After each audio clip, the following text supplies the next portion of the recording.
What does the Hollywood star Dwayne "The Rock" Johnson, Swiss psychiatrist Carl Jung, a forest and a creek have to do with fixing mental health services in Aotearoa, New Zealand?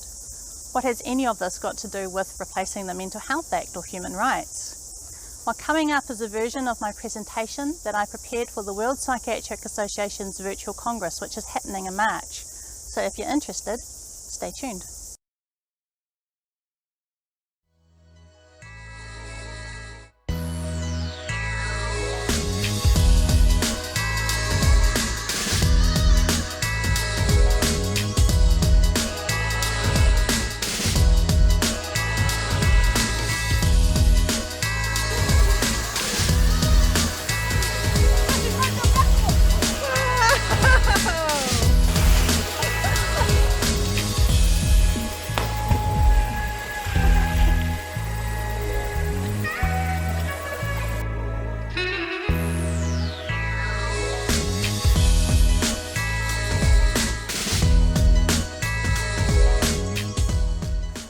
Manawa mai te mauri nuku, manawa mai te mauri rangi. Ko te mauri kei au, he mauri tipua. Ka pakuru mai te pō, tau mai te mauri. Haumie, huie taiki.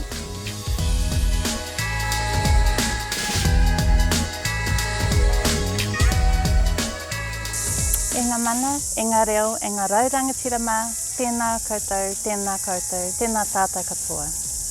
Welcome to you all, dignitaries from around the world, from the four winds. I've brought you here to this place, Oakley Creek, also known as Te Auaunga, and it's a place of spiritual and cultural significance to me because of its connection to my tipuna, my ancestor, Wairaka. This creek draws some water from a puna, a spring, called Te Waiunurua or Wairaka, the long drink of Wairaka. And it is said that when Wairaka arrived here with her people on the Mātātua waka, she stamped her foot on the ground and up bubbled this spring of water to provide fresh healing waters to her people. So it's not a surprise to me that nowadays this is right beside a number of educational and health institutions, including Unitec on Carrington Road and Mason Clinic Regional Forensic Psychiatry Service. It's also got a great waterfall and swimming hole for doing backflips and bombs apparently. Ko Mātātua te waka, ko Taiarehea te maunga, ko Ohine Mataroa te awa, ko Māhurehure te hapu, ko te rewarewa te marae. Ko Tuhoe rāo ko Ngāti awa ngā iwi, ko Kiri Elizabeth Turuwhenua Prentice ahau, he tākuta hine ngaro ahau.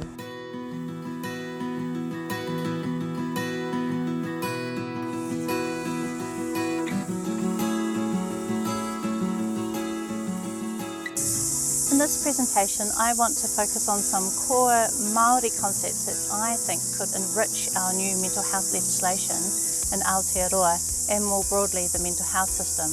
They would help us comply with our human rights obligations and our Treaty of Waitangi obligations.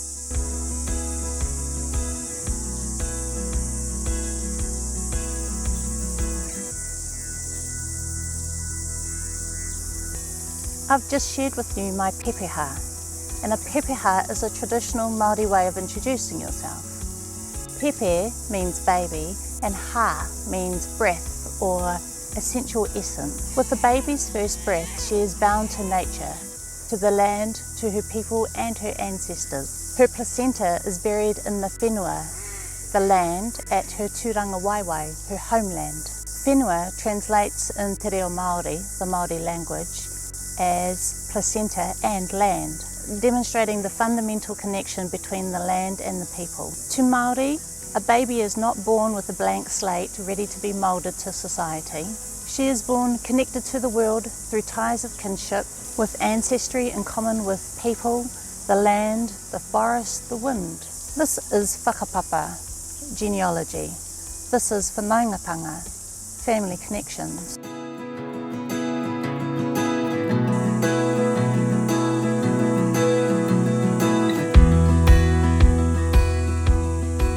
Baby is also born with other inherent qualities. She has Wairua, mana, mauri, Tapu and Henengaro, just to name a few.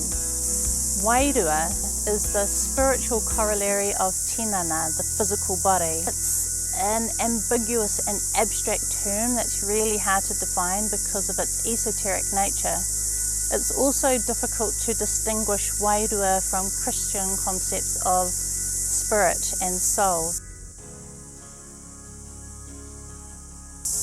Mana is a spiritual power and authority that can be further enhanced through accomplishments that are endorsed by your people or diminished through acts of transgression. Mana might be a familiar concept to some of you. The Hollywood star Dwayne "The Rock" Johnson talks about his mana. Mana is an ancient concept common across Polynesia and Melanesia. Carl Jung and his contemporaries became really enamoured with this idea that they borrowed from the English missionary to Melanesia, Robert Codrington, and that was in the late 1800s and early 1900s. It was that Melanesian mana that inspired Carl Jung to come up with the idea of mana personality. I think Carl Jung would have really enjoyed coming along to a wānanga, and that's a meeting of people where we broadly explore and discuss concepts like mana. Mana is like gravity. A person with great mana attracts people and ideas to them. They are able to implement change and bring people together where other people might fail. Maori have a term, takahi mana, and that means to trample on your mana. People can have their mana trampled when they are disrespected by others or others say hurtful words. If someone's mana and mauri, their life force, are strong, then curses or unkind comments are inconsequential and are easily deflected. But if someone has low self-esteem and they feel like their own personal mana is diminished, then those sorts of comments and criticism can actually really hurt them and cause mamai, trauma and illness.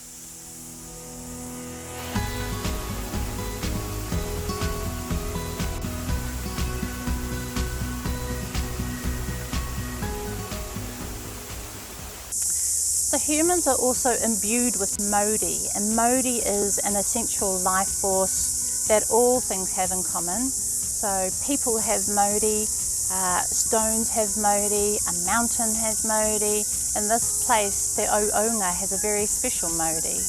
Mauri can be viewed as the aspect that binds your spirit to your body in this physical realm, and it dissipates at the point of death. Mauri can be diminished or enhanced, and it's that essence that must be maintained to ensure our health and vitality. We say mauri noho when your mauri is low or seated. We say mauri oho when the mauri is awakening. We say mauri ora when you are well and vital. So if you are poorly nourished or sleep deprived, or out of sync with nature's cycles and rhythms, particularly the lunar cycles for women, then you might have mauri noho, diminished mauri, and be more vulnerable to becoming unwell. So self-care is essentially maintaining your mauri. And another way of revitalising and enhancing your mauri is to do what I'm doing here and to come into nature and be nourished by the mauri of the rivers and the mountains and so forth. Tapu, a state of spiritual sanctity that requires certain human conduct to maintain. Here's an example of tapu. A woman's womb is called a whare tangata, and that's the house of man. And you don't go uninvited into a house. That would be to desecrate or violate tapu. So violence and sexual assaults or abuse are a form of violation of tapu, and they require a remedy either to restore the tapu or to cleanse and nullify the tapu for the process of whakanoa. It's important to understand tapu when thinking about mamai, trauma and trauma-informed care. Tapu can be restored as a healing action. Tapu can be nullified by the process of whakanoa. Noa is the opposite, or the yin to the yang of tapu. So there's various actions that can whakanoa or nullify tapu when necessary. You can eat cooked food, use karakia, prayer, use water to cleanse yourself. We've got waiata songs that can be helpful in nullifying tapu.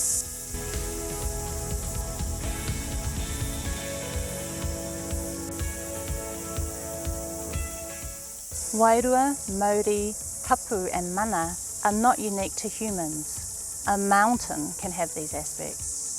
My people of the iwi or tribe, called Ngai Tuhoe, are also known as Ngā tamariki o te kohu, the children of the mist. We are descended from Te Maunga, the mountain, and Hene Pūkohurangi, the mist maid.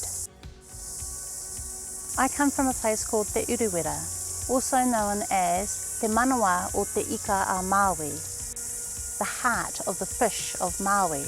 And that's the same Maui who's the common Polynesian ancestor depicted in the movie Moana. It's Maui, breathe it in. The Te Uruwera Act of 2014 gave legal personhood to the region of Te Uruwera. This was a world first. The mana and the mauri of Te Uruwera were also acknowledged in this piece of law. The Whanganui River was also given legal personhood in 2017, and soon the mountain Taranaki will be given the same legal status. These are contemporary examples of partnership between two peoples, Maori and Pākehā, forged with a treaty, Te Tiriti o Waitangi. The Treaty of Waitangi. Maori and Pākehā have constructed new laws that integrate Western and Maori ideology, values and philosophy. This work of partnership also serves to restore mana and to heal past hara, wrongs, and mamai, trauma. It goes some way towards utu, a restoration of balance and justice, and it is also a form of hohaurongo, conflict resolution.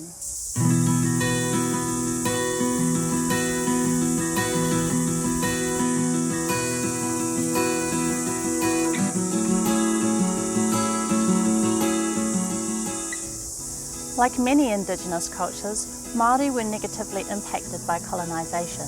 Knowing what you do know now about Maori and their close relationship to nature, you can appreciate how painful it was when the government confiscated our land.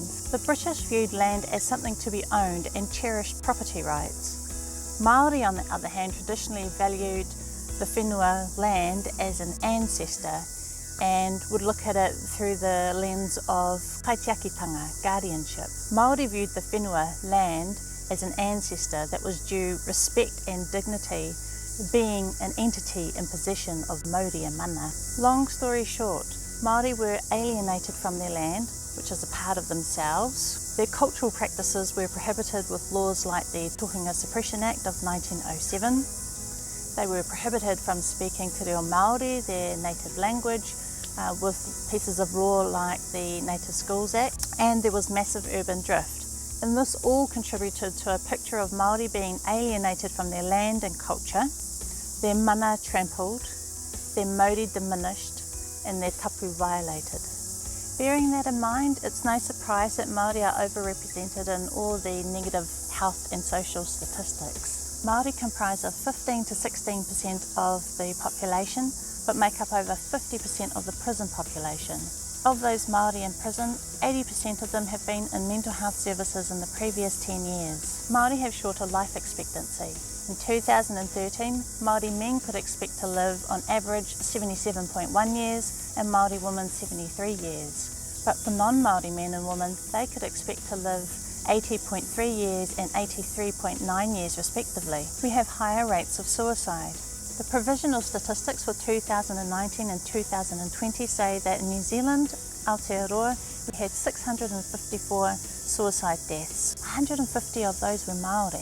That's a rate of 20.4 per 100,000 in Maori and only 12 per 100,000 in non-Maori. Maori have high rates of mental illness and comorbidities. We are 3.5 times more likely to have schizophrenia and 2.4 times more likely to have bipolar affective disorder. Maori have higher rates of admission to secure and forensic units, and we have higher rates of admission. Higher doses of medications are used in Maori, and they're more likely to be injected with injectable medication. Maori are more likely to be secluded and restrained than non-Maori, and we have higher rates of compulsory treatment under our Mental Health Act. In 2017, Maori were 3.9 times more likely to be treated on a community compulsory treatment order and 3.4 times more likely to be treated on an inpatient treatment order. Reducing the rates of compulsory treatment orders in Maori is a national health target in Aotearoa, New Zealand. District health boards across the nation have various initiatives to try to address this. In the DHB where I work,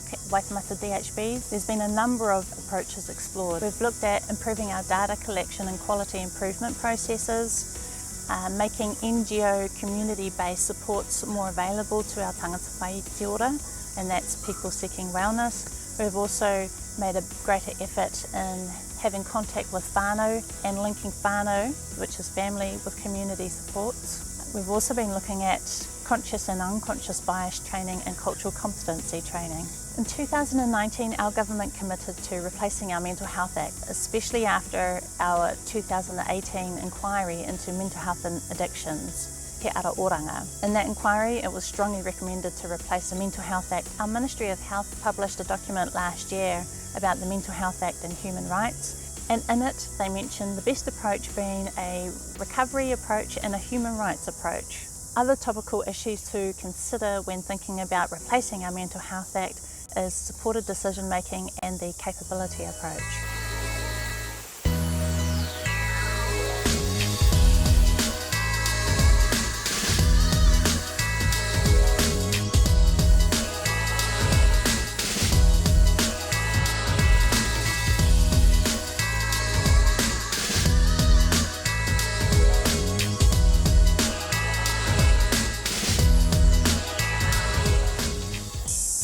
I want to put back the mana in mental health, and I have a few of my own suggestions about including some key Māori concepts in our new mental health legislation and more broadly in our mental health system.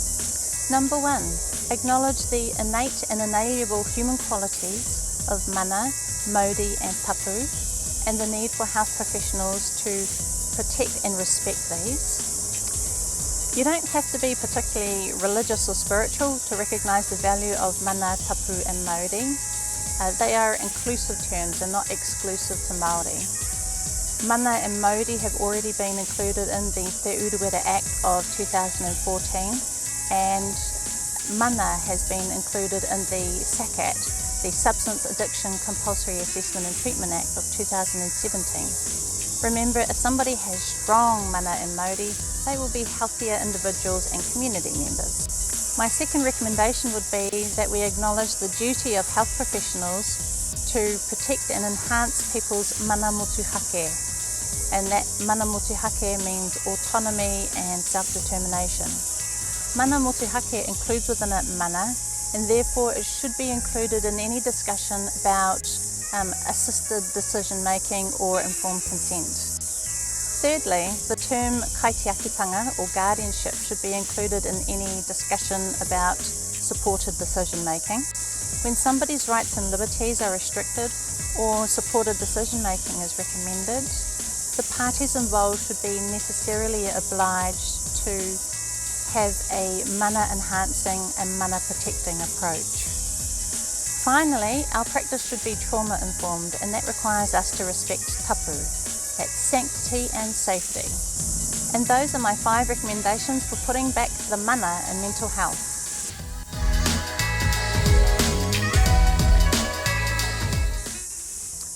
Whakataka te hau ki te uru, whakataka te hau ki te tonga. Kia mākina ki uta, kia mātaratara ki tai. E hiake ana te atakura, he tio, he huka, he hauhu, tihei mauri ora.